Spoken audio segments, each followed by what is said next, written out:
Hello दोस्तों, नमस्कार दोस्तों, आप सभी का स्वागत है एक बार फिर से आपके अपने YouTube channel target government post में बीएड प्रवेश परीक्षा की कंप्लीट तैयारी के लिए आप सभी लोग जुड़ सकते हैं। नीचे दिए गए रेड कलर की सब्सक्राइब बटन दबा करके बगल में दिए घंटी दबा लें, ऑल पे क्लिक कर लें, जिससे कि आने वाले सारे वीडियोस, लेटेस्ट नोटिफिकेशन और जो भी लाइव क्लासें होती हैं उनके नोटिफिकेशन आपको समय से मिल पाए। तो दोस्तों, नई सीरीज़ शुरू करी है मैंने, जिसमें प्रीवियस ईयर के क्वेश्चन पेपर मैं आपको पूरे करवाने वाला हूँ। ठीक है, तो 2017 से लेकर के शुरुआत करेंगे और 2022 तक के डेली हम लोग एक एक करके पेपर सारे कर लेंगे। ठीक है, चलिए। Anjali Patel good evening, Raghav good evening, Raja Satish Kumar Radhe Radhe good evening, Nidhi Raj, Satish, Anjali Yadav, Nancy Gautam, Ashish Patel good evening, Rashmi Mishra good evening, Preeti Sagar good evening, Awadhesh Rajput, चलिए,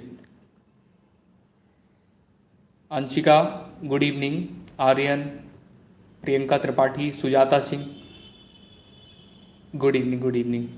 चलिए, क्लास को शुरू कर लें। सभी लोग रेडी हैं? सभी लोग रेडी हैं? डेली इवनिंग में आपका डेली एक एक पेपर हो जाएगा। ये मान के चलिए 17 से 22 करने हैं। हाँ, 17 से 22 करने हैं, तो समझ सकते हैं आप लोग कितने आपको करने होंगे। ठीक है, तो 6 पेपर हम लोगों को करने होंगे और ये 6 पेपर में काफ़ी कुछ हम लोग को सीखने को मिलेगा यहाँ से। चलिए, एक बार रिफ्रेश कर लेंगे सभी लोग। Good evening to all of you, सभी को वेरी गुड इवनिंग। उम्मीद है आप सभी लोग स्वस्थ होंगे, सुरक्षित होंगे। तो क्लास को शुरू कर लें। सभी लोग रेडी हैं? एक बार जल्दी से कमेंट सेक्शन में यस करेंगे। नोटिफिकेशन आप सभी को मिल गई? एक बार कमेंट करके हमें जरूर बता दें सबके पास नोटिफिकेशन पहुंची कि नहीं पहुंची। नोटिफिकेशन आप सभी के पास पहुंची? रुचि वर्मा गुड इवनिंग,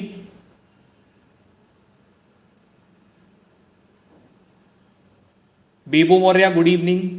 चलिए, सभी लोग रेडी हैं? सेशन को शुरू किया जाए। बाटू पटेल राधे राधे, नोटिफिकेशन सबको मिली ना?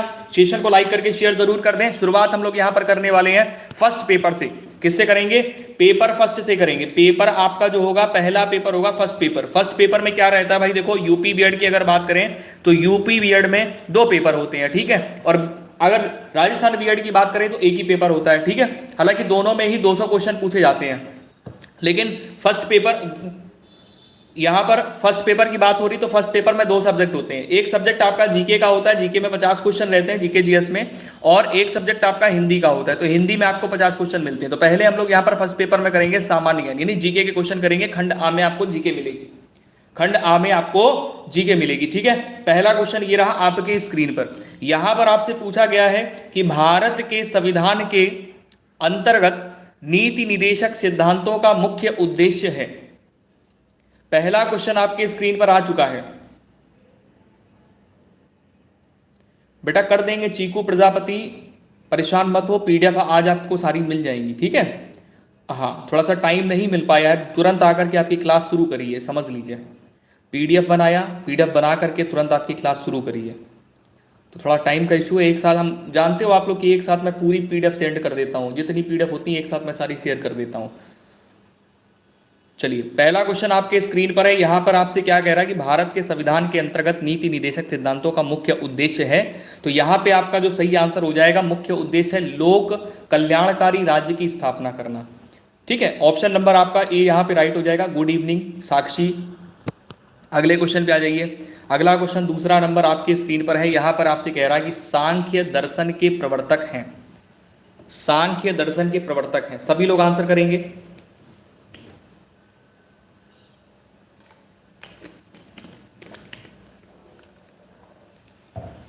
बुक लेने की कोई ज़रूरत नहीं है, ये जो आपके 2017 से लेकर के 22 तक के पूरे पेपर मैं करवा दूंगा और उसके साथ साथ मॉर्निंग में आपको फुल पेपर की क्लास मिल रही है अपडेटेड क्वेश्चन वाली, तो वो आपके लिए एक्सपेक्टेड क्वेश्चन भी शामिल होंगे वहाँ पर, और इम्पोर्टेंट क्लास होती है वो आपकी मॉर्निंग 11 बजे वाली।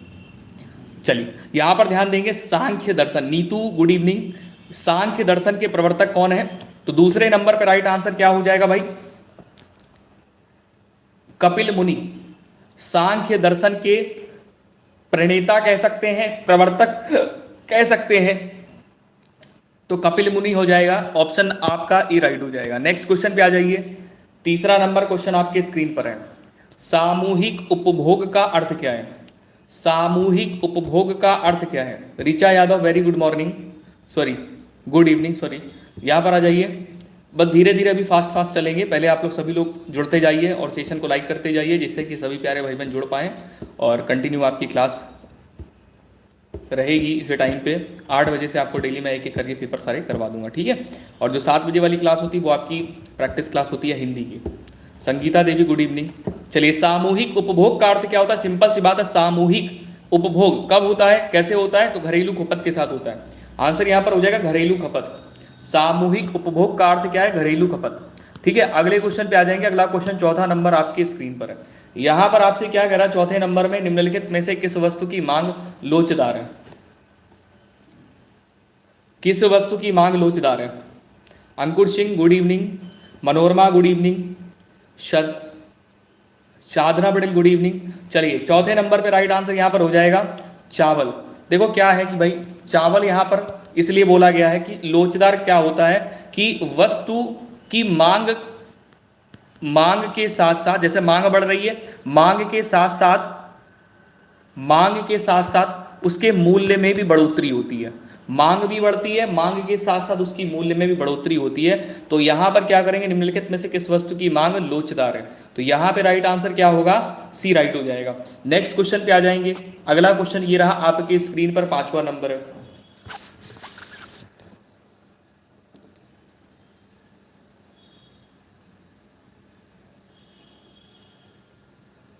भाई लोचदार से देखो इस प्रकार से भी आप समझ सकते हो कि ये बताइए हमको, सीधी सी बात है, जो चावल है अभी प्रेजेंट टाइम मुझे पता नहीं कितने का मिल रहा है, हालांकि मान लिया कि चावल की डिमांड ज़्यादा आ गई तो चावल का मूल्य बढ़कर के पहुंच गया 40 रुपये, ठीक है। हालांकि चावल तो बहुत महंगे महंगे आते हैं, अलग अलग वैरायटी के होते हैं, लेकिन जब इसका उत्पादन हुआ, समझ रहे हैं, जब इसकी फसल की कटाई हुई तो उस टाइम पे चावल का मूल्य क्या हो गया?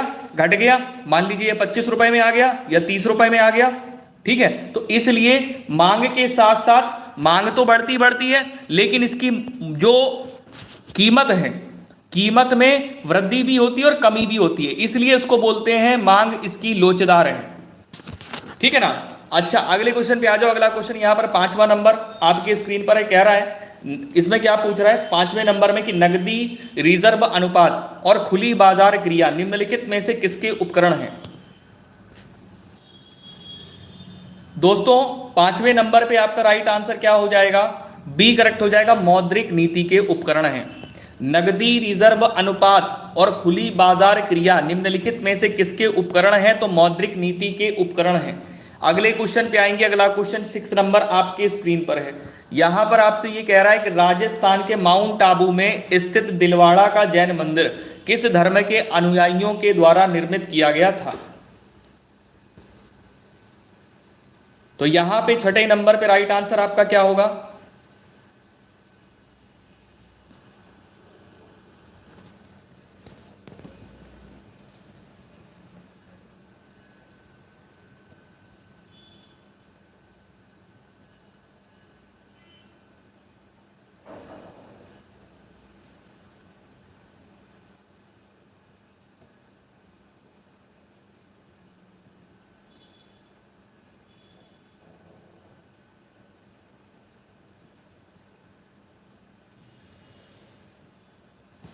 चलिए आप सभी तो जानते ही होंगे, एक सेकंड में, मुझे याद नहीं रहा, एक सेकंड आप लोग आंसर करिए। ठीक है, मैं इसको शेयर कर दूं, मैंने शेयर नहीं किया हुआ है क्लास को, नोटिफिकेशन तो इसका आया है। ठीक है, मैं इसको शेयर कर देता हूँ, एक सेकंड। चलिए इसका आंसर क्या हो जाएगा, राजस्थान के माउंट आबू में स्थित दिलवाड़ा का जैन मंदिर किस धर्म के अनुयायियों के द्वारा निर्मित किया गया था? तो आंसर यहां पर आप लोग क्या कर लोगे, जैनियों के द्वारा। ठीक है ना, क्या कर लोगे, जैनियों के द्वारा। तो आंसर यहां पर क्या हो जाएगा, जैनियों के द्वारा। नेक्स्ट क्वेश्चन पे आ जाओ, इसका आंसर करिए सभी लोग। 7वां नंबर आपकी स्क्रीन पर है, 7वां नंबर क्वेश्चन आपके स्क्रीन पर है, सभी लोग आंसर करेंगे, सभी प्यारे भाई बहन।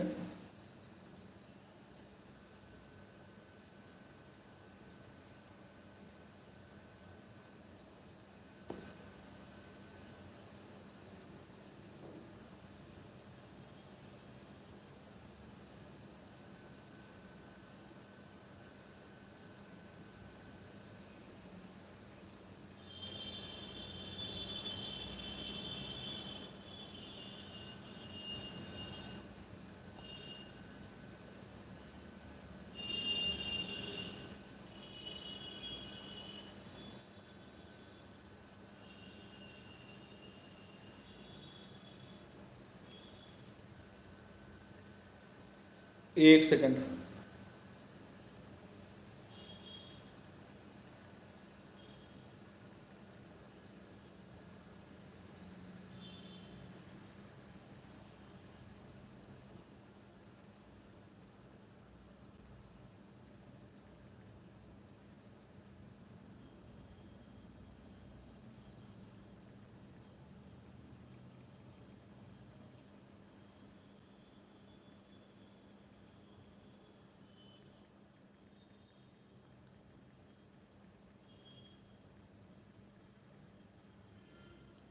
ये आप लोग व्हाट्सएप में मैसेज करके डिलीट क्यों कर देते हो भाई?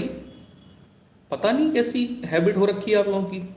डिलीट वाला ऑप्शन आ गया तो उसका गलत फायदा उठाते हो आप लोग। मैसेज करोगे, मान लिया मैंने देख लिया है तो उस समय रिप्लाई नहीं कर पाया हूं तो मैं रिप्लाई करूंगा।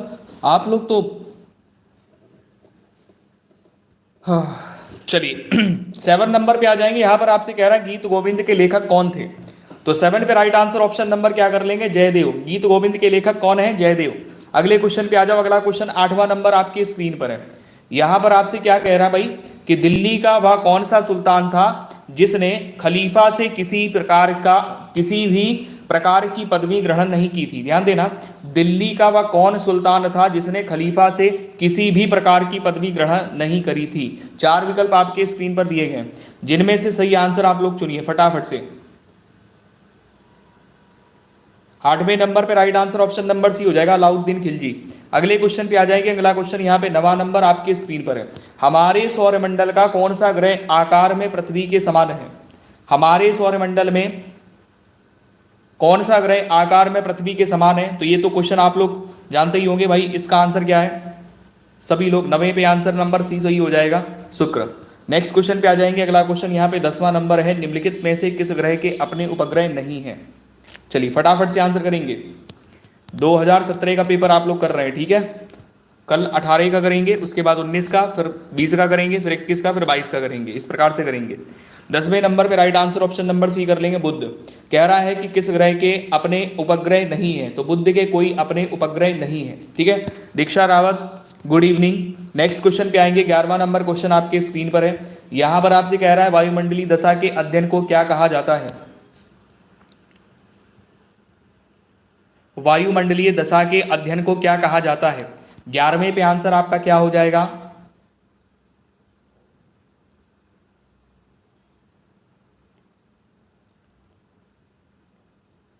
वंदना सिंह गुड इवनिंग। चलिए ध्यान देंगे, ऑप्शन नंबर यहां पर राइट हो जाता है बी, मेटियोरलॉजी। देखिए वायुमंडलीय दशा के अध्ययन को क्या कहा जाता है? तो आंसर यहां पे राइट क्या हो जाएगा, मेटियोरलॉजी। नेक्स्ट क्वेश्चन पे आ जाइए। 11वें पे कर लिया आपने ऑप्शन नंबर बी। अगले क्वेश्चन पे आएंगे। 12वां नंबर क्वेश्चन आपके स्क्रीन पर है। कह रहा विश्व का सबसे बड़ा नदी द्वीप मांजुली किस राज्य में अवस्थित है?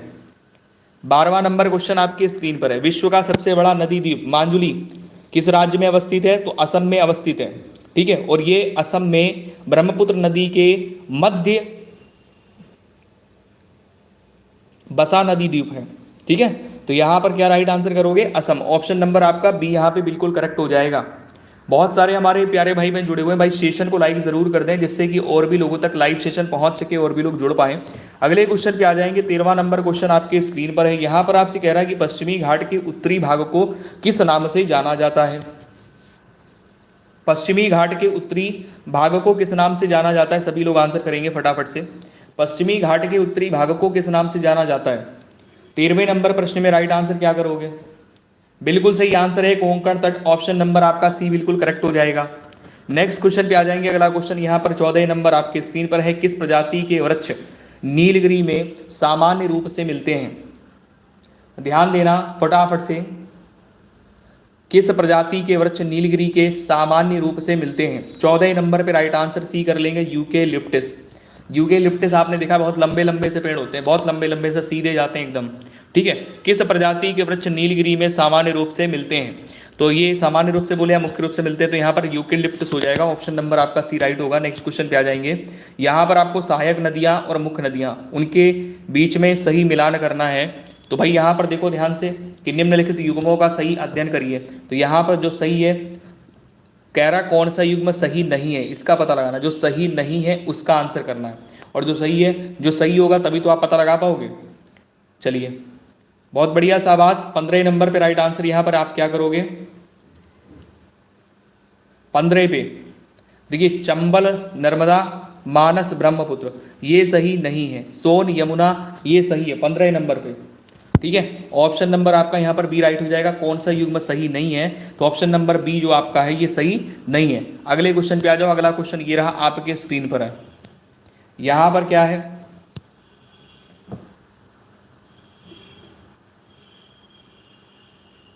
इसमें क्या है? गच्छा नामक संगठन निम्नलिखित में से किस धर्म से संबंधित है? 16 नंबर। इसको बोलते हैं गच्छ भी बोलते हैं। ठीक है, क्या बोलते हैं? गच्छ। गच्छ नामक संगठन जैन धर्म से संबंधित है। किससे संबंधित है? जैन धर्म से संबंधित है। ऑप्शन नंबर आपका सी राइट हो जाएगा यहाँ पे। नेक्स्ट क्वेश्चन पे आ जाइए। अगला क्वेश्चन ये रहा 17 नंबर आपके स्क्रीन पर है। यहाँ पर आपसे कह रहा है इनमें से कौन लोकतांत्रिक व्यवस्था के लिए अपरिहार्य है? इनमें से कौन लोकतांत्रिक व्यवस्था के लिए अपरिहार्य है? 17 पे राइट आंसर आप लोग क्या करोगे? 17 पे राइट आंसर आप लोग क्या करोगे? फटाफट से आंसर करते हुए चलेंगे। कह रहा है कौन लोकतांत्रिक व्यवस्था के लिए अपरिहार्य है? 17 पे राइट आंसर आपका हो जाएगा उपरोक्त सभी, यानी स्वतंत्रता और निष्पक्ष चुनाव, अवसर की समानता, अधिकारों की सुरक्षा। नेक्स्ट क्वेश्चन पे आ जाएंगे। अगला क्वेश्चन यहाँ पर 18 नंबर आपके स्क्रीन पर है। यहाँ पर आपसे कह रहा है कि संविधान की स्थिति को पूर्णतः बनकर तैयार हुआ। संविधान की स्थिति को पूर्णतः बनकर तैयार हुआ। सभी प्यारे भाई बहन सेशन को लाइक जरूर कर दें जिससे कि और भी लोगों तक लाइव सेशन पहुंच सके और भी लोग जुड़ पाएं। ध्यान देना 18 नंबर क्वेश्चन आपके स्क्रीन पर है। यहाँ पर कह रहा है संविधान की स्थिति को पूर्णतः बनकर तैयार हुआ, तो आंसर यहाँ पर हो जाएगा 26 नवंबर 1949 को पूर्णतः बनकर तैयार हुआ। ठीक है, हाँ, और लागू कब हुआ था? 26 जनवरी 1950 को। 26 नवंबर 1949 को संविधान पूर्णतः बनकर तैयार हो गया। और लागू कब हुआ था? तो 26 जनवरी 1950 को देश में संविधान पूर्ण रूप से लागू हुआ था। ठीक है, नेक्स्ट क्वेश्चन आ जाओ। अगला क्वेश्चन ये रहा आपके स्क्रीन पर 19 नंबर है। कह रहा भारत के संविधान में मौलिक अधिकार खाली जगह हैं। चलिए यहां पर आपसे क्या कह रहा है कि भारत के संविधान में मौलिक अधिकार है?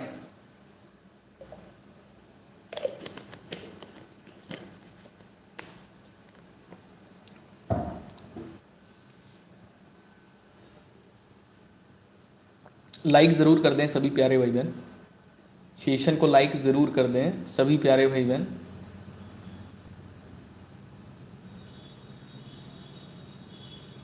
गुड गुड, बहुत बढ़िया।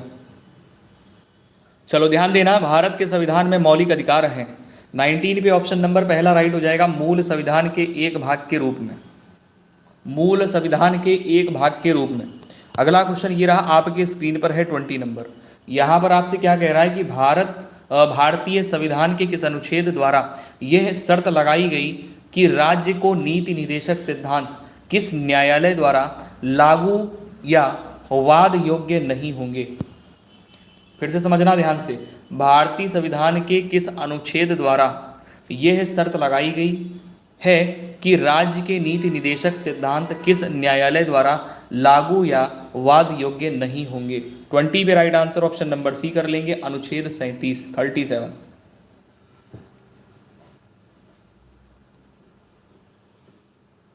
नेक्स्ट क्वेश्चन पे आ जाइए। अगला क्वेश्चन ये रहा आपके स्क्रीन पर, 21 नंबर है।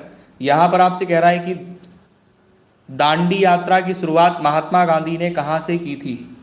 दांडी यात्रा की शुरुआत महात्मा गांधी ने कहां से की थी? Madhuri Mishra, good evening. Next question पे आ जाएंगे। अगला क्वेश्चन ये रहा आपके स्क्रीन पर है, 22 नंबर। यहां पर आपसे कह रहा है सुप्रसिद्ध वाद INA मुकदमे से जुड़े अधिवक्ता निम्न में से कौन थे?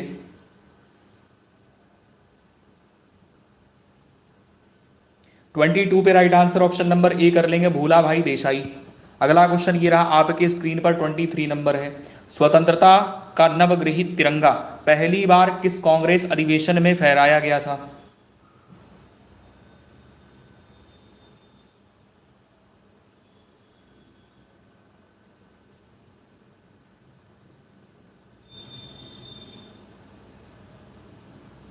ट्वेंटी थ्री पे राइट आंसर सी कर लेंगे, लाहौर अधिवेशन 1929।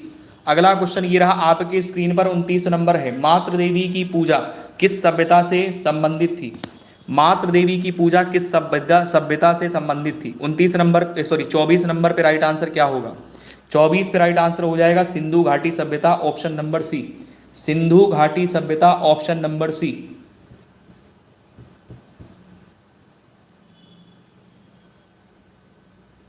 नेक्स्ट क्वेश्चन पे आ जाइए। क्वेश्चन ये रहा आपके स्क्रीन पर, 25 नंबर है। यहां पर आपसे कह रहा है कि किस बौद्ध संत के प्रभाव में अशोक ने बौद्ध धर्म को ग्रहण किया? किस बौद्ध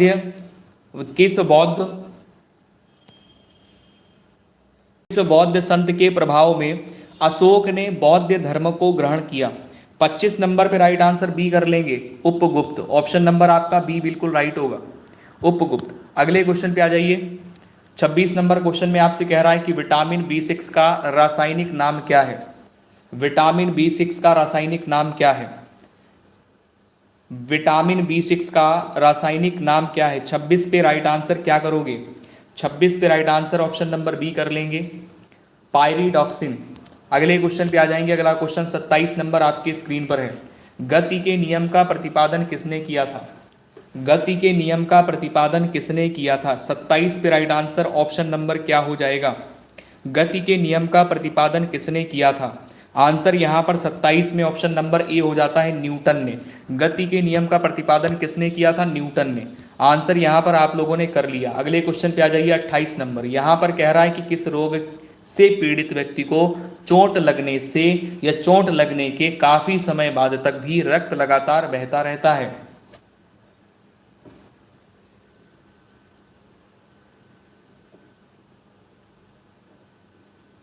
दोस्तों, किस रोग से पीड़ित व्यक्ति को चोट लगने के काफी समय बाद तक भी रक्त लगातार बहता रहता है?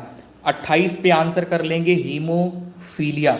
अगर वह व्यक्ति हीमोफीलिया से पीड़ित है तो अगर उसको चोट लगती है तो काफी समय तक उसका रक्त बहता रहता है। अगला क्वेश्चन ये रहा आपके स्क्रीन पर, 29 नंबर क्वेश्चन है। आपसे कह रहा है कि दवा व खाद्य पदार्थों के संरक्षण आदि में किस अम्ल का प्रयोग होता है?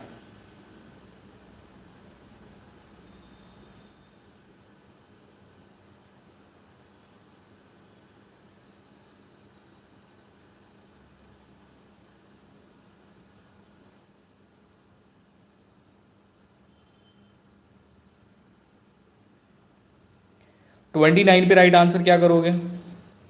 ऑप्शन नंबर यहां पर बी राइट कर लोगे, बेंजोइक एसिड। अगले क्वेश्चन पे आ जाएंगे। अगला क्वेश्चन 30 नंबर आपकी स्क्रीन पर है। यहां पर कह रहा निम्नलिखित में से कौन सा लक्षण लिंग सहलग्न है?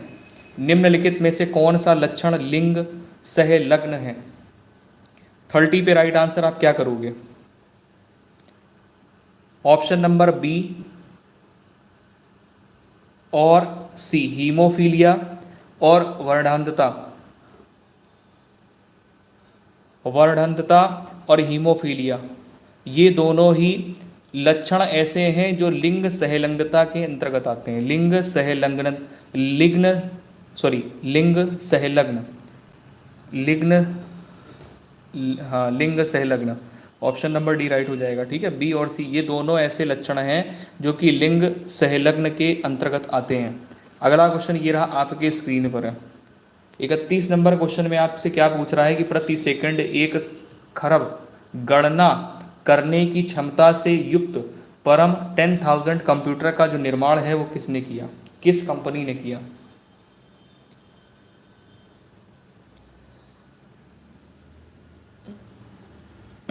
आज गर्मी वाकई में है कि मुझे ही लग रही है।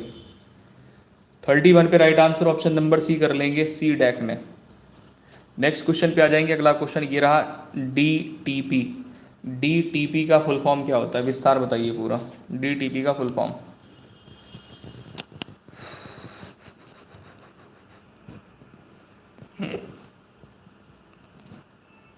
यहाँ पर देखिए 32 पे right answer option number A हो जाएगा। डी का डेस्कटॉप होता है, ठीक है, डी का डेस्कटॉप हो गया, पी का पब्लिशिंग होता है, तो डेस्कटॉप पब्लिशिंग हो जाएगा डीटीपी का।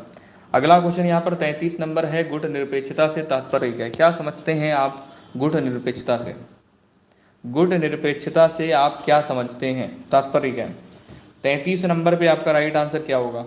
देखिए इससे आपका राइट आंसर बन जाता है शक्ति पुंजों से तटस्थता, शक्ति पुंजों से तटस्थता।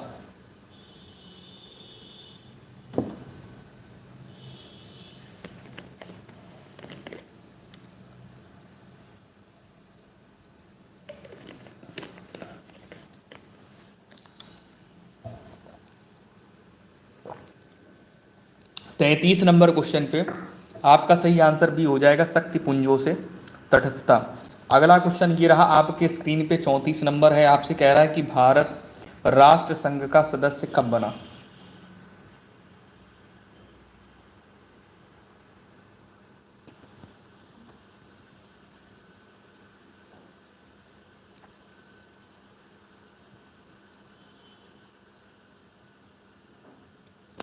भारत राष्ट्र संघ का सदस्य कब बना। 34 नंबर पे राइट आंसर आपका यहां पर क्या हो जाएगा, ऑप्शन नंबर ए हो जाएगा, वर्ष 1945 में। नेक्स्ट क्वेश्चन पे आ जाएंगे। अगला क्वेश्चन 35 नंबर आपके स्क्रीन पर है। यहां पर आपसे कह रहा है कि संयुक्त राष्ट्र संघ की महासभा के अनुसार किस तिथि को अंतर्राष्ट्रीय शांति दिवस मनाया जाता है।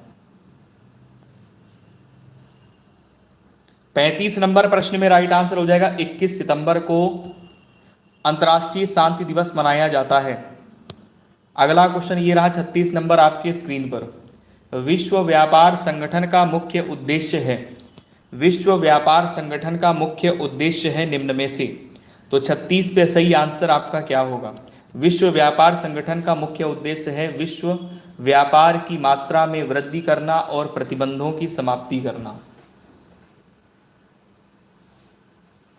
आंसर यहां पर ऑप्शन नंबर सी राइट हो जाएगा।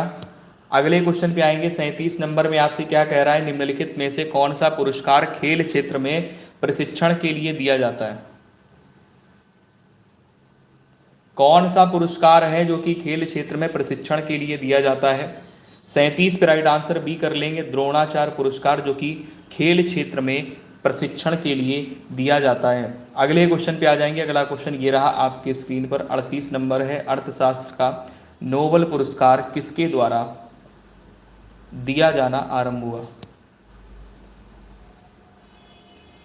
दोस्तों अर्थशास्त्र का जो नोबेल प्राइज है ये किसके द्वारा दिया जाना आरंभ हुआ। तो 38 पे आपका जो सही आंसर है वो हो जाएगा स्वीडिश सेंट्रल बैंक के द्वारा अर्थशास्त्र का नोबेल पुरस्कार दिया जाना प्रारंभ हुआ। ठीक है ना। अगले क्वेश्चन पे आ जाएंगे। अगला क्वेश्चन यहाँ पर ये रहा आपके स्क्रीन पर है 39 नंबर। यहाँ पर आपसे ये कह रहा है कि मूर्ति देवी साहित्य पुरस्कार किसके द्वारा दिया जाता है। मूर्ति देवी साहित्य पुरस्कार किसके द्वारा दिया जाता है, तो 39 पर right answer option number C हो जाएगा, भारतीय ज्ञानपीठ ट्रस्ट के द्वारा मूर्ति देवी साहित्य पुरस्कार दिया जाता है। किसके द्वारा दिया जाता है, तो भारतीय ज्ञानपीठ ट्रस्ट के द्वारा। अगला क्वेश्चन यहाँ पर ये रहा, 40 नंबर आपके स्क्रीन पर है। इसमें पूछ रहा है कि संयुक्ता पाणिग्रही का संबंध किस नृत्य से था।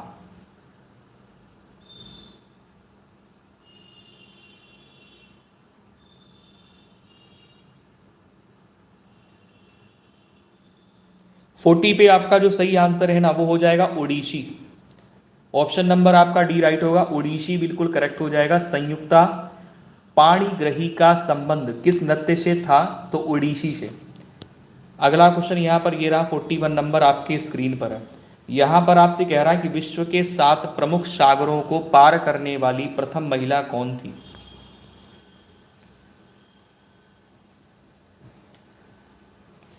इकतालीस नंबर पे राइट आंसर क्या होगा, विश्व के 7 प्रमुख सागरों को पार करने वाली प्रथम महिला कौन थी। 41 पे right answer option number B हो जाएगा, बुला चौधरी। क्या नाम है, बुला चौधरी, ध्यान रखिएगा। बहुत बढ़िया, शाबाश। अगला प्रश्न ये रहा आपके स्क्रीन पर। यहां पर 42 नंबर में आपसे क्या पूछ रहा है, फ्री थ्रो का संबंध किस खेल से है। 4 विकल्प आपके स्क्रीन पर हैं, वॉलीबॉल, बास्केटबॉल, बैडमिंटन, क्रिकेट। निम्न में से सही आंसर आपका क्या होगा। शबाना खातून, गुड इवनिंग। अगले क्वेश्चन पे आएंगे, उससे पहले 42 यानी 42 पे राइट आंसर करेंगे। ऑप्शन नंबर बी हो जाएगा, बास्केटबॉल में फ्री थ्रो का संबंध, मतलब फ्री थ्रो का संबंध किससे, बास्केटबॉल से। अगले क्वेश्चन पे आ जाइए। अगला क्वेश्चन 43 नंबर आपके स्क्रीन पर है। यहां पर आपसे कह रहा है, स्पेल ऑफ द टाइगर पुस्तक किसके द्वारा लिखी गई है।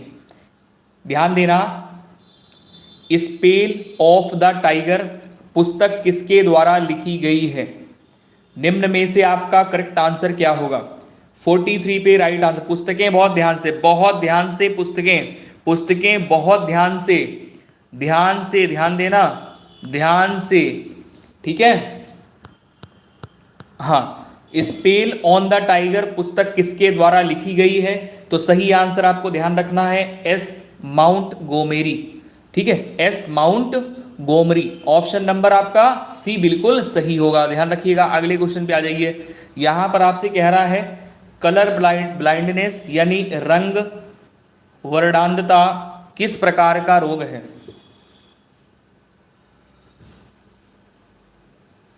ये जो रोग है ये किस प्रकार का रोग है, अनुवांशिक रोग है। कैसा है ये, अनुवांशिक रोग है। अगले क्वेश्चन पे आ जाओ। अगला क्वेश्चन ये रहा आपके स्क्रीन पर है।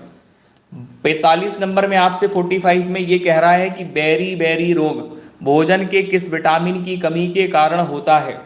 वेरी वेरी रोग भोजन के किस विटामिन की कमी के कारण होता है। 45 पे राइट आंसर ऑप्शन नंबर आप क्या करोगे, तो विटामिन B1 कर लोगे। विटामिन B1 की कमी से बेरी बेरी रोग होता है, ठीक है ना, विटामिन B1 की कमी से। अगले क्वेश्चन पे आ जाइए। अगला क्वेश्चन ये रहा आपके स्क्रीन पर, 46 नंबर है। यहां पर आपसे कह रहा, निम्नलिखित में से क्या वैकल्पिक मुद्रा का एक उदाहरण है। निम्नलिखित में से क्या वैकल्पिक मुद्रा का एक उदाहरण है।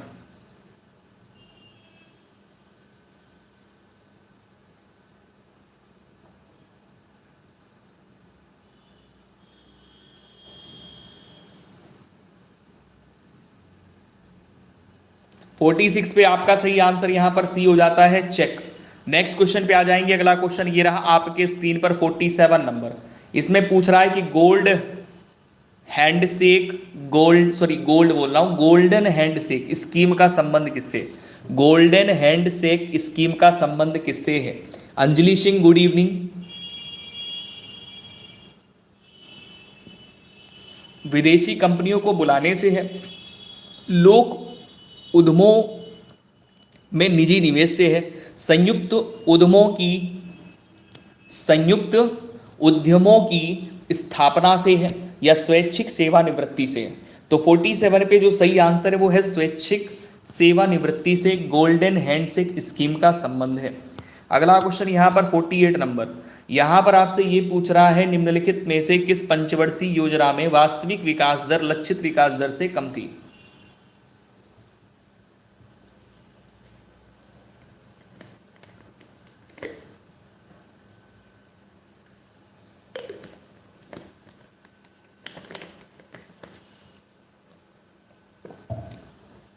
48 पे राइट आंसर भी कर लेंगे चौथी पंचवर्षीय योजना में।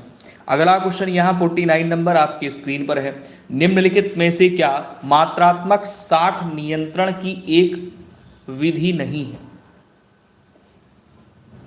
निम्नलिखित में से क्या मात्रात्मक साख नियंत्रण की एक विधि नहीं है?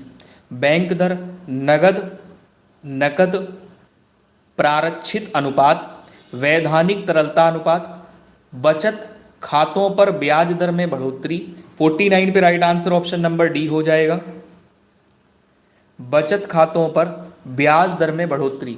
अगले क्वेश्चन पे आ जाएंगे। अगला क्वेश्चन 50 नंबर आपके स्क्रीन पर है। यहां पर आपसे कह रहा है कि तरलता अधिमान क्या होता है? तरलता अधिमान क्या होता है? बेटा अवधेश राजपूत, मैं कुछ नहीं खा रहा हूं। Rahul Kumar good evening. यहां पर 50 नंबर पे राइट आंसर सी कर लेंगे, बैंक जमा रखने की इच्छा।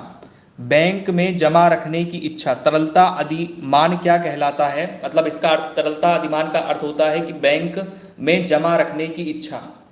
ठीक है, बैंक में जमा रखने की इच्छा।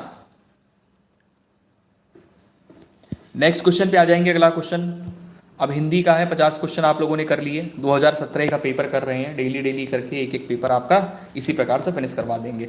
चलिए, पेपर फर्स्ट का खंड बा आ गया आपका, जिसमें हिंदी रहता है। यहां पर आपसे देखो क्या पूछ रहा है कि आड़े हाथों लेना, मुहावरे का अर्थ क्या है? प्रियंका कनौजिया राधे राधे, आप लेट हो गई बेटा, 50 क्वेश्चन आपके हो गए। साधना गुप्ता गुड इवनिंग। चलिए आंसर करेंगे। 51 नंबर क्वेश्चन आपके स्क्रीन पर है। यहां पर आपसे कह रहा आड़े हाथों लेना मुहावरे का सही अर्थ क्या है? 51 पे आंसर करेंगे फटाफट से। अंजू यादव का आंसर आ गया, साक्षी चौरसिया का आंसर आ गया, राघव बहुत बढ़िया, नैन्सी गौतम, केएस, अवधेश, आशीष पटेल, इमामी क्या नाम है, इमानी, शैली पांडे गुड इवनिंग। चलो भाई, यहां पर देखो राइट आंसर 51 में क्या हो जाएगा आपका? खरी खोटी सुनाना। आड़े हाथों लेना यानी इसका अर्थ होता है खरी खोटी सुनाना। अगले क्वेश्चन पे क्या होगा? अगला क्वेश्चन ये रहा आपके स्क्रीन पर है, 52 नंबर। इसमें है मैथिल कोकिल किसे कहा जाता है? यहां पर क्या है भाई? मैथिल कोकिल किसे कहा जाता है? 4 विकल्प आपके स्क्रीन पर है, चंद्रवरदाई को, विद्यावती को, अमीर खुसरो को, मैथिली शरण गुप्त को। तो 52 नंबर पे आपको खुद समझ में आ रहा होगा कि आप लोग आंसर ऑप्शन नंबर डी कर लो। लेकिन डी अगर आप कर रहे हो तो आपका गलत आंसर हो जा रहा है, क्योंकि विद्यापति को मैथिल कोकिल कहा जाता है। ऑप्शन नंबर आपका बी यहाँ पर बिल्कुल सही होगा। ठीक है भाई, अगले क्वेश्चन में चलें। अगले क्वेश्चन में चलें, सभी लोग रेडी है ना? चलो भाई अगले क्वेश्चन पे आ जाओ। अगला क्वेश्चन ये रहा आपके स्क्रीन पर, 53 नंबर है। आपसे कह रहा है कि शुद्ध वर्तनी वाला शब्द कौन सा है? शुद्ध वर्तनी वाला शब्द कौन सा है?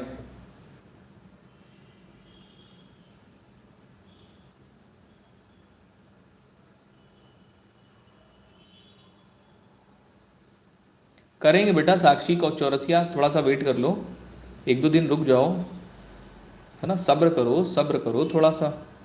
53 पे राइट आंसर ऑप्शन नंबर यहाँ पर क्या हो जाएगा? ए हो जाएगा, शुश्रूषा, जो कि शुद्ध वर्तनी वाला शब्द होगा। ठीक है, 53 पे राइट आंसर क्या करोगे?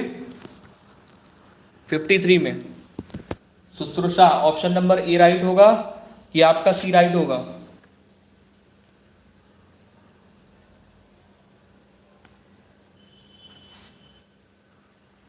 अभी कंफ्यूजन हो गया आप लोगों को, जल्दी से बताओ, जल्दी से बताओ भाई। शुश्रूषा,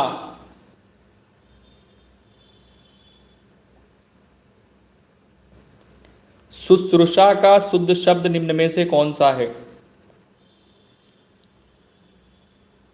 तो ऑप्शन नंबर ए बिल्कुल सही है। जो लोग यहां पर छोटे ऊ की मात्रा लगा रहे हैं उन सभी का आंसर गलत है। ठीक है, ऑप्शन नंबर ए बिल्कुल सही है। तो ध्यान रखो भैया, जो लोग गलत कर रहे हैं वो अपना सुधार कर लें। 54 पे आ जाएंगे। रातों रात में कौन सा समास है? रातों रात में कौन सा समास है? रातों रात में कौन सा समास है? चलिए 54 नंबर क्वेश्चन पे आपका राइट आंसर क्या होगा? रातों रात में कौन सा समास है? 54 नंबर क्वेश्चन आपकी स्क्रीन पर है 54 पे। दोस्तों रातों रात में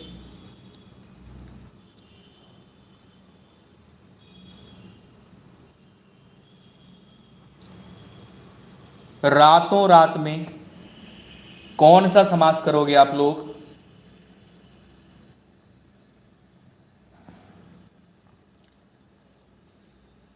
देखिए इसका समास विग्रह करने पर कारक चिन्ह नहीं लगता है और ना ही यहां पर दूसरा पद प्रधान है, तो ये तो होगा नहीं। कर्मधारय भी नहीं होगा क्योंकि यहां पर विशेष विशेषण नहीं है। बात आती है क्या द्वंद्व समास करेंगे? द्वंद्व समास भी यहां पर नहीं करेंगे क्योंकि दोनों पद प्रधान नहीं है। यहां पर क्या है? पूर्व पद प्रधान है और अव्ययी भाव समास हो जाएगा। जहां पर पूर्व पद प्रधान होता है वहां पर अव्ययी भाव समास होता है। ठीक है, रातों रात यानी इसका विग्रह अगर करोगे तो रात ही रात। ठीक है, इसके समस्त पद में एक अव्यय हो जाता है, इसलिए क्या करते हैं यहां पर? अव्ययी भाव समास करते हैं। अगले क्वेश्चन पे आ जाएंगे। अगला क्वेश्चन 55 नंबर है। यहां पर आपसे क्या कह रहा है कि जलज का अर्थ कमल, तो जलद का अर्थ क्या होगा? Krishna good evening. बहुत सारे हमारे प्यारे भाई बहन जुड़े हुए हैं। भाई सेशन को लाइक करने में आप लोग पता नहीं क्यों कंजूसी करते रहते हैं। सेशन को लाइक ज़रूर कर दिया करिए जिससे कि और भी लोगों तक लाइव सेशन पहुंच सके और भी लोग जुड़ पाएँ। 55 नंबर पे राइट आंसर देखिए क्या होगा? जलज के लिए तो अर्थ हो जाता है या कह सकते हैं पर्यायवाची कमल हो जाता है, और जलद के लिए आप क्या करोगे? मेघ करोगे। मेघ बादल, मेघ हो जाएगा बादल। ऑप्शन नंबर आपका यहाँ पे राइट क्या होगा? जलद के लिए मेघ। ऑप्शन नंबर भी राइट करेंगे। ठीक है ना। अगले क्वेश्चन पे आ जाएंगे। 56 नंबर क्वेश्चन आपके स्क्रीन पर है। नीचे दिए गए शब्द समूह के लिए सही शब्द का चयन कीजिए।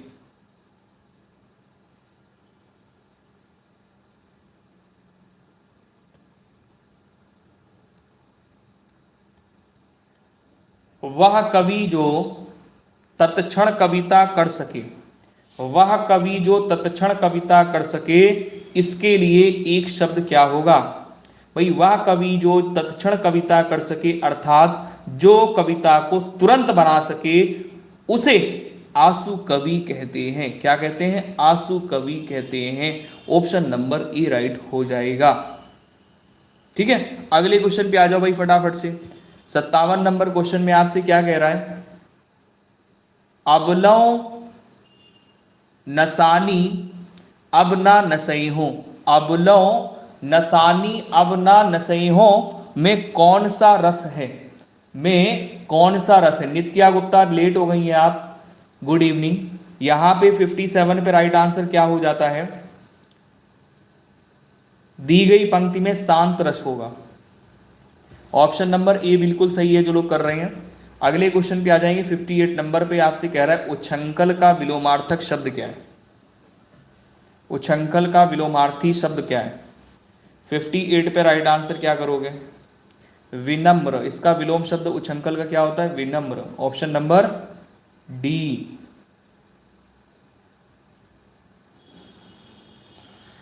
नेक्स्ट क्वेश्चन आ जाओ। अगला क्वेश्चन 59 नंबर आपके स्क्रीन पर 59 नंबर। वह कथा जो जनसाधारण में प्रचलित हो के लिए एक शब्द क्या होगा? कोई बात नहीं, कोई बात नहीं, चलिए यहां पर ध्यान देंगे। आपसे क्या कह रहा है? ध्यान देना कि वह कथा जो जनसाधारण में प्रचलित हो के लिए एक शब्द क्या होता है? वह कथा जो जनसाधारण में प्रचलित हो उसके लिए एक शब्द क्या बन जाता है? 59 पे राइट आंसर बनता है किंवदंती। क्या बनता है? किंवदंती। Option number B. अगला क्वेश्चन ये रहा आपके स्क्रीन पर 60 नंबर। निष्कपट शब्द में उपसर्ग है, निष्कपट शब्द में उपसर्ग है निम्न में से। 60 नंबर क्वेश्चन पे राइट आंसर क्या करोगे? निष्कपट में उपसर्ग क्या हो जाता है? निस। उपसर्ग क्या हो जाता है? निस। ऑप्शन नंबर सी राइट होगा। नेक्स्ट आ जाइए। 61 नंबर क्वेश्चन आपके स्क्रीन पर है। वह गलती होने से खाली जगह डरती है, वह गलती होने से खाली जगह डरती है। वाक्य में उचित क्रिया विशेषण शब्द का पता लगाइए कौन सा होगा? 61 नंबर पे राइट आंसर बताएंगे। क्रिया विशेषण उन्हें कहते हैं जो क्रिया की विशेषता बताते हैं। तो वह गलती होने से बहुत डरती है। ऑप्शन नंबर ए यहाँ पर आपका राइट हो जाएगा। नेक्स्ट क्वेश्चन पे आ जाएंगे। अगला क्वेश्चन यहाँ पर 62 नंबर है। यहाँ पर आपसे कह रहा है, ध्यान देना, 62 नंबर क्वेश्चन में क्या पूछ रहा है आपसे, अगिया बैताल का अर्थ क्या है। क्या पूछ रहा है, अगिया बैताल का अर्थ क्या है निम्न में से। तेज है, पापी है, क्रोधी है, सदाचार है। ये सदाचारी है।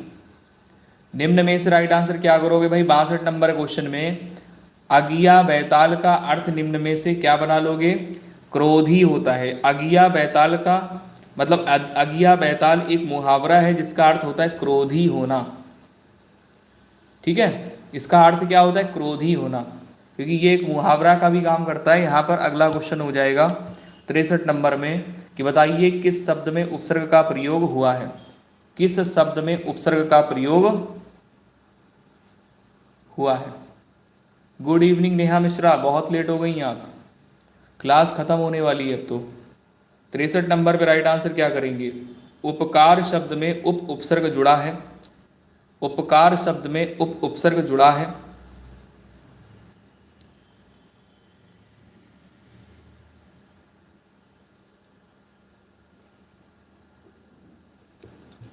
ठीक है, तो ऑप्शन नंबर आपका ई राइट हो जाएगा। नेक्स्ट क्वेश्चन पे आ जाएंगे। अगला क्वेश्चन यहाँ पर है अनिच्छा में उपसर्ग। अनिच्छा में उपसर्ग पूछा गया है। अनिच्छा में उपसर्ग क्या है, अन्न धन इच्छा। तो यहाँ पर क्या बन जाएगा, उपसर्ग अन बनेगा।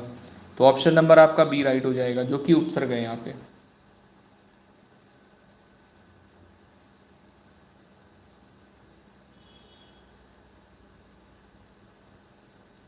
चलिए अगले क्वेश्चन पे आ जाइए। अगला क्वेश्चन ये रहा 65 नंबर आपके स्क्रीन पर है।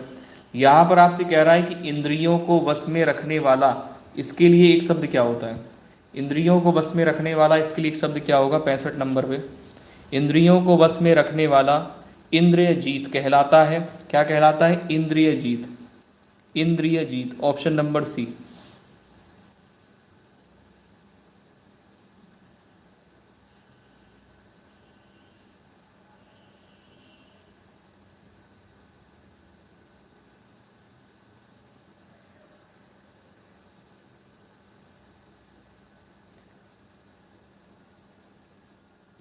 ठीक है, अगले क्वेश्चन पे आ जाओ। यहां पर 66 नंबर में कह रहा है कि जिसका अनुभव किया गया हो कहलाता है। 66 पे, जिसका अनुभव किया गया हो कहलाता है अनुभूत। क्या कहलाता है, अनुभूत। ऑप्शन नंबर बी राइट हो जाएगा। नेक्स्ट क्वेश्चन पे आ जाएंगे। अगला क्वेश्चन ये रहा आपके स्क्रीन पे, अनिर्वचनीय शब्द के सही अर्थ का चयन करिए। अनिर्वचनीय शब्द का सही अर्थ क्या होगा। 67 पे राइट आंसर करिए। जो वाणी द्वारा व्यक्त ना किया जा सके।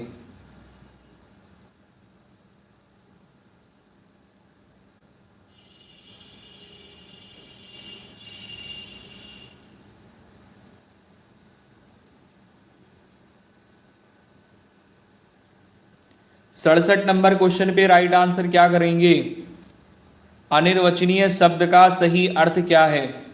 67 में ऑप्शन नंबर आपका यहाँ पे राइट क्या हो जाएगा, जो वाणी द्वारा व्यक्त ना किया जा सके। जो वाणी द्वारा व्यक्त ना किया जा सके उसे बोलते हैं एक शब्द में अनिर्वचनीय। अगला क्वेश्चन है वकील शब्द किस भाषा से लिया गया है। वकील शब्द किस भाषा से लिया गया है, फटाफट से आंसर करेंगे। 68 पे ऑप्शन नंबर आपका राइट क्या होगा।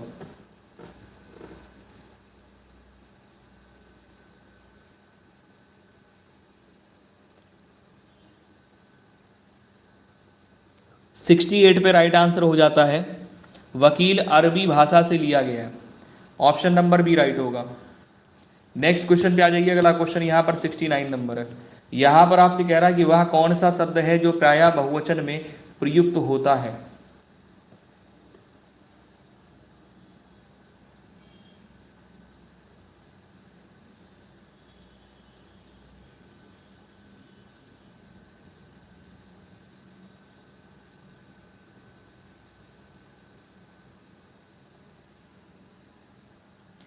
69 पे राइट आंसर करिए फटाफट से।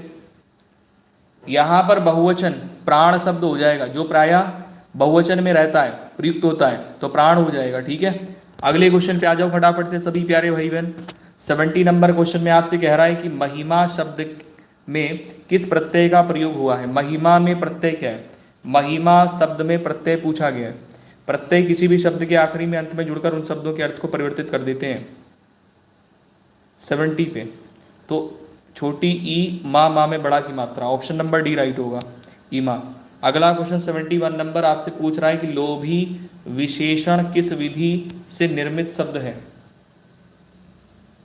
लोभी विशेषण किस विधि से निर्मित शब्द है। 71 पे राइट आंसर क्या करोगे? लोभी एक विशेषण है, लोभी एक विशेषण है जो लोभ में बड़ी ई प्रत्यय जोड़कर निर्मित हुआ है। तो यह शब्द, ठीक है, यह शब्द प्रत्यय विधि से निर्मित हुआ है। तो आंसर आपका यहां पर क्या होना चाहिए? 71 पे क्या करोगे? क्रिया विधि करोगे यहां पे। 71 पे आपका डी राइट हो जाएगा, प्रत्यय विधि। भैया मैंने आपसे क्या बोला कि लोभ में बड़ी ई लगने से लोभी बना है। तो यहां पर कह रहा है निर्मित शब्द कैसे है, तो प्रत्यय विधि से निर्मित शब्द। बेटा क्या कर रहे हैं आप लोग? अगले क्वेश्चन पे आ जाएंगे। अगला क्वेश्चन ये रहा आपके स्क्रीन पर, 72 नंबर है। आपसे कह रहा है जिन स्वरों के उच्चारण में दो मात्रा का समय लगता है या हास्व से दोगुना समय लगता है, उनको क्या कहते हैं। 72 में जिन स्वरों के उच्चारण में दो मात्राओं का समय लगता है या हास्व से दोगुना समय लगता है, उनको क्या कहते हैं। तो 72 पे आपका जो सही आंसर होगा वो क्या होगा? सभी लोग कमेंट करेंगे। गुरु स्वर कहते हैं। क्या कहते हैं? गुरु स्वर कहते हैं। गुरु स्वर यानी दीर्घ स्वर कहलाते हैं। गुरु स्वर बोले या दीर्घ स्वर बोले, ध्यान देना, एग्जाम में गलती मत करना। दीर्घ स्वर जैसे बड़ा आ, बड़ी ई, बड़ा ऊ हो गया, ठीक है ना। इनको बोलने में हास्य स्वरों से दोगुना समय लगता है, और दीर्घ स्वरों को गुरु स्वर भी कहते हैं, ध्यान रखना। अगले क्वेश्चन पे आ जाओ। तकदीर शब्द कैसा है, कहाँ से लिया गया है ये? अरबी, फारसी या फिर आपका तद्भव, तत्सम, कैसा है ये? तो देखो तकदीर एक विदेशी शब्द है और अरबी भाषा का है, तो ऑप्शन नंबर आपका यहाँ पे डी राइट हो जाएगा। नेक्स्ट क्वेश्चन पे आ जाइए। अगला क्वेश्चन यहाँ पर 74 नंबर है। निम्नलिखित में से कौन सा शब्द है जो कि तत्सम नहीं है?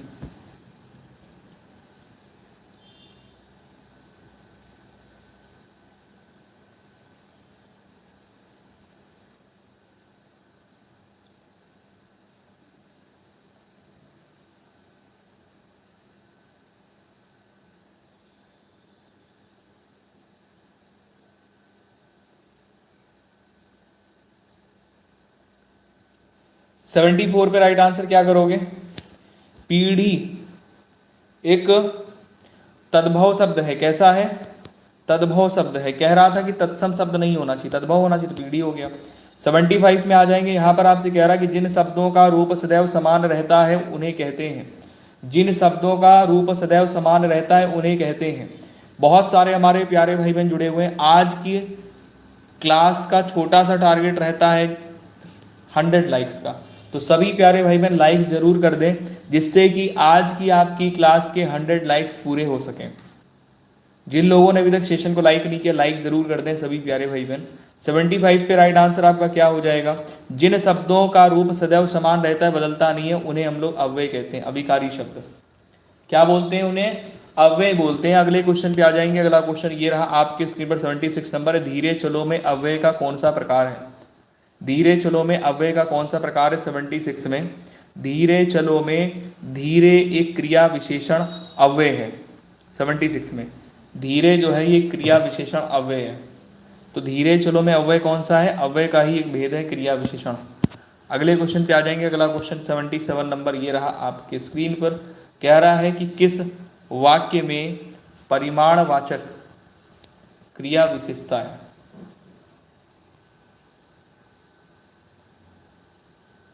77 में राइट आंसर आपका क्या होगा? किस वाक्य में परिमाणवाचक क्रिया विशेषण है?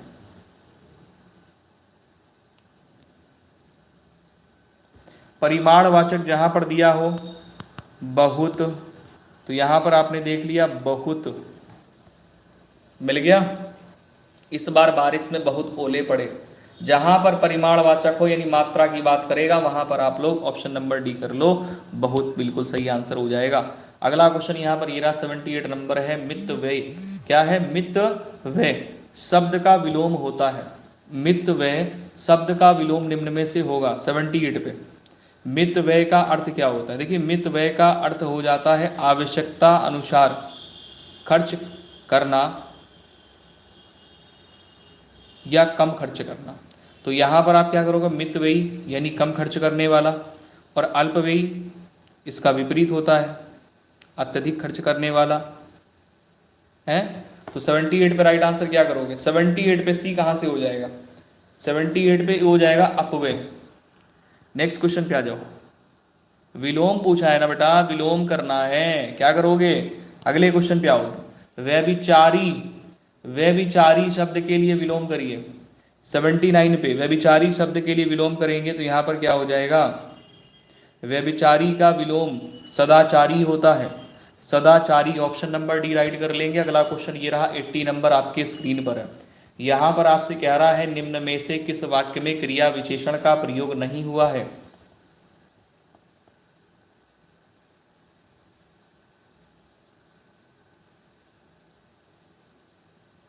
एट्टी नंबर पे राइट आंसर आप लोग सी कर लेंगे। मोहन से खाया नहीं जाता, मोहन से खाया नहीं जाता।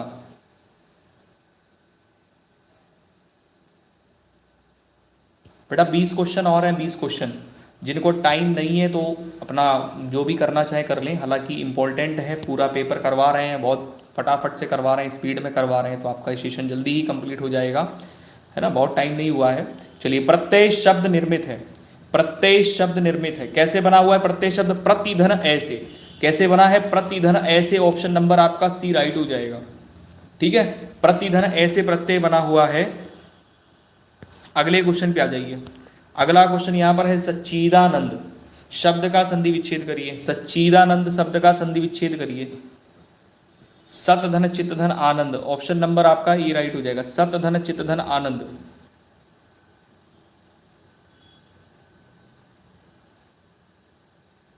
नेक्स्ट क्वेश्चन पे आ जाएंगे। अगला क्वेश्चन ये रहा आपके स्क्रीन पर 83 नंबर है। ये है मुंह और मसूर की दाल का अर्थ क्या है? ये है मुंह और मसूर की दाल, इसका अर्थ क्या है? ये है मुंह और मसूर की दाल, इसका अर्थ क्या होगा? ये एक कहावत है जिसका अर्थ हो जाता है कि अपनी योग्यता से अधिक पाने की उम्मीद।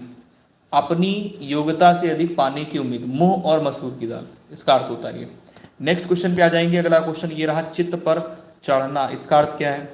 चित्त पर चढ़ना, इसका अर्थ क्या है? सभी लोग आंसर करेंगे। 84 नंबर 84 पे सही आंसर क्या होगा? चित्त पर चढ़ना। सभी प्यारे भाई बहन फटाफट से आंसर करेंगे, और 100 लाइक्स आज छोटा सा एक टारगेट है तो इसको जरूर पूरा कर दिया करें। 84 नंबर पे राइट आंसर करेंगे। चित्त पर चढ़ना एक मुहावरा है, ठीक है, और इसका अर्थ बन जाता है सदा स्मरण रहना। सदा स्मरण रहना, ऑप्शन नंबर डी के साथ आप लोग जा रहे हैं, बिल्कुल करेक्ट हो जाएगा। नेक्स्ट क्वेश्चन पे आ जाएंगे। अगला क्वेश्चन ये रहा आपके स्क्रीन पर 85 नंबर है। आपसे कह रहा है इनमें से कौन सा इंद्र का पर्यायवाची नहीं है? इनमें से कौन सा इंद्र का पर्यायवाची नहीं है? कोमल, गुड इवनिंग, बहुत लेट हो गए बेटा। 85 पे राइट आंसर आप क्या करोगे? निम्नलिखित में से इंद्र का पर्यायवाची शब्द कौन सा नहीं है?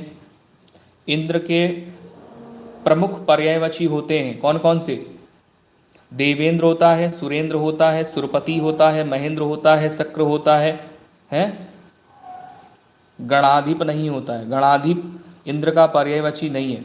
अगले क्वेश्चन पे आ जाओ। अगला क्वेश्चन यहाँ पर ये रहा 86 नंबर है। शुद्ध शब्द का चयन कीजिए। शुद्ध शब्द का चयन करिए। शुद्ध शब्द का चयन करिए। 4 विकल्प आपके स्क्रीन पर है। दीर्घायु बनता है, 86 में दीर्घायु बनता है। कौन सा विकल्प सही है? देखो जरा कौन सा विकल्प सही है 86 में दीर्घायु? 86 में हरिओम ने सबसे पहले आंसर दिया, ऑप्शन नंबर ए बिल्कुल करेक्ट है, दीर्घायु शब्द का। अगला क्वेश्चन है नौका का पर्यायवाची बताइए। नौका शब्द का पर्यायवाची क्या होगा? तिया होगा, तरी होगा, तरंगिणी होगा, या फिर तरणिजा, तरणिजा। अब आ जाओ भैया आंसर करो 87 पे, 87 पे सभी लोग आंसर करिए फटाफट से।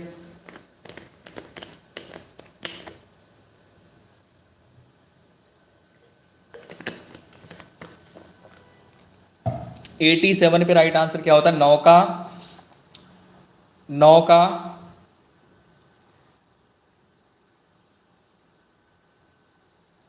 का पर्यायवाची क्या होता है? तरी होता है, तरी होता है, नैया होता है, नाव होता है, ठीक है, पोत होता है, तरणी होता है।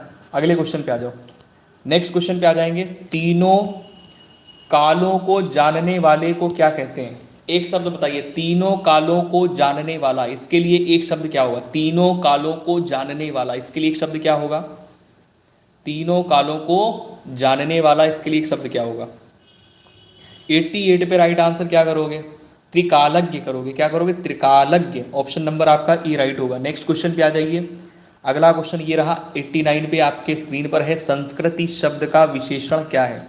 संस्कृति शब्द का विशेषण क्या है? 89 पे राइट आंसर आप लोग क्या करोगे? संस्कृति शब्द का विशेषण होता है सांस्कृतिक।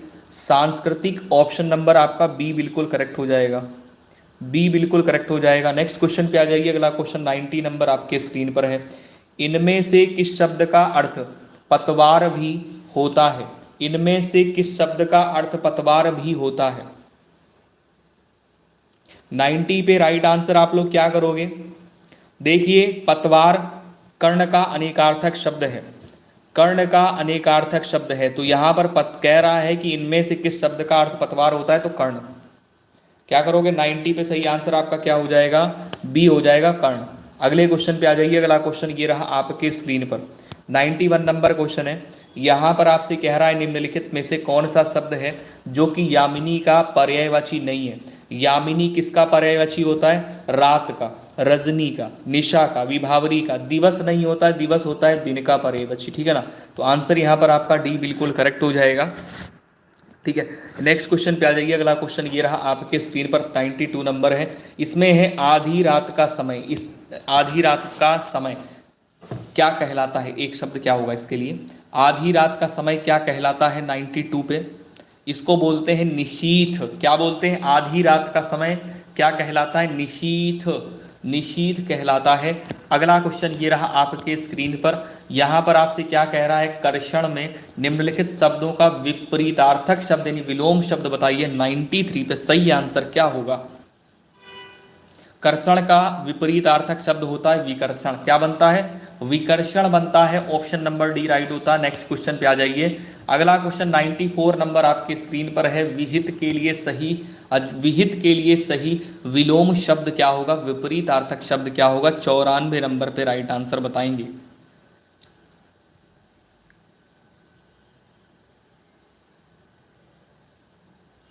विहित का सामान्य अर्थ सम्मिलन होता है, अतः इसका विपरीतार्थक शब्द निषेध या निषिद्ध होगा। 94 नंबर पे राइट आंसर बताइए। निषेध करेंगे, ऑप्शन नंबर आपका सी राइट होगा। नेक्स्ट क्वेश्चन पे आ जाइए। 95 नंबर क्वेश्चन आपकी स्क्रीन पर है। यहां पर आपसे कह रहा निम्नलिखित लोकोक्ति का अर्थ, निम्नलिखित लोकोक्ति का अर्थ बताइए। अरसरफियां लूटे कोयलों पर मुहर, असरफियां लूटे कोयलों पर मुहर। 95 पे राइट आंसर आपका क्या होगा?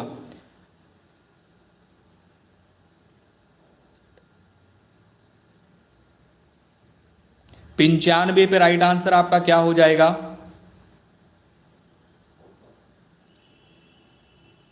असरफियां लूटे कोयलों पर मुहर। तो मूल्यवान वस्तु की अपेक्षा तुच्छ वस्तु का ध्यान, ऑप्शन नंबर सी राइट हो। नेक्स्ट क्वेश्चन पे आ जाएंगे। 96 नंबर क्वेश्चन आपकी स्क्रीन पर है, भाषा और समाज के लेखक, भाषा और समाज के लेखक कौन है? 96 पे राइट आंसर आप लोग क्या करोगे? भाषा और समाज के लेखक कौन है? रामविलास शर्मा कर लेंगे, रामविलास शर्मा। भाषा और समाज के लेखक कौन है? रामविलास शर्मा। नेक्स्ट क्वेश्चन पे आ जाइए। अगला क्वेश्चन ये रहा आपके स्क्रीन पर है, अति उत्तम शब्द के लिए सही संधि विच्छेद क्या होगा?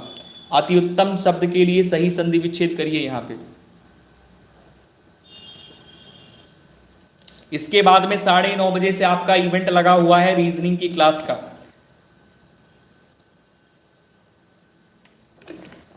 जो क्लास आप लोगों को डेली मिलती है रीजनिंग की। 97 पे राइट आंसर क्या होगा? अति धन उत्तम बन जाएगा।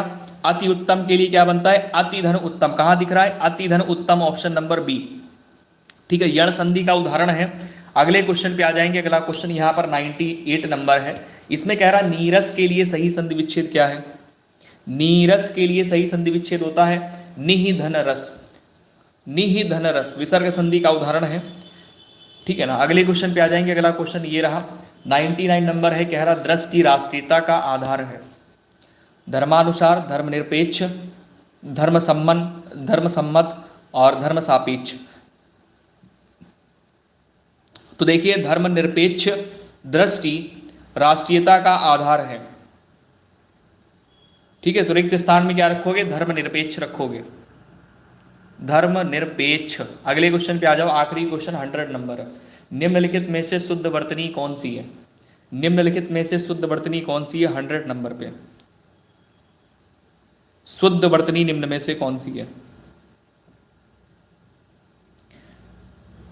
देखिए, भानु होता है, भानु नहीं होता है, छोटी उ की मात्रा होती है। ठीक है, और वृक्ष कैसे लिखते हैं? वृक्ष लिखते हैं ऐसे करके, तो ये भी गलत हो गया। ऐतिहासिक कैसे लिखते हैं? ऐतिहासिक लिखते हैं ऐतिहासिक, ऐसे लिखते हैं ना, तो ये भी गलत है, ये भी गलत है। आकांक्षा सही लिखा है, ऑप्शन नंबर डी राइट कर लेंगे। आकांक्षा यहाँ पे सही लिखा है। ठीक है, अब इसके बाद में आपकी रीजनिंग की क्लास होगी। तो रीजनिंग की क्लास का टाइमिंग आप सभी जानते हैं भाई, 9:30 बजे कर दिया गया है अभी के लिए। चलिए अगली क्लास में मिलेंगे फिर। जय हिंद सभी को, मिलते हैं अगली क्लास में। सेशन को लाइक ज़रूर करिएगा, जिन लोगों ने सेशन को अभी तक लाइक नहीं किया है 100 लाइक्स पूरे कर दीजिएगा, जिससे कि और भी लोगों तक लाइव सेशन पहुंच सके और भी लोग जुड़ पाएँ। ठीक है, क्लास कैसी लगी? बढ़िया लगी। डेली इस प्रकार से आपका कल जो पेपर होगा वो 2018 का होगा। आज 17 का किया, कल 18 का, फिर 19, फिर 20, फिर 21 ऐसे कर लेंगे। ठीक है, हाँ, बुक लेने की ज़रूरत नहीं है, सब कुछ करवा देंगे तो क्या मतलब है। पीडीएफ इसका टेलीग्राम पे मिल जाएगा। ठीक है, पीडीएफ टेलीग्राम पे मिल जाएगा विद आंसर। ठीक है, आंसर यहाँ पर इंक्लूड है, तो आंसर के साथ में मिलेगा, ये बिल्कुल टेंशन मत लेना।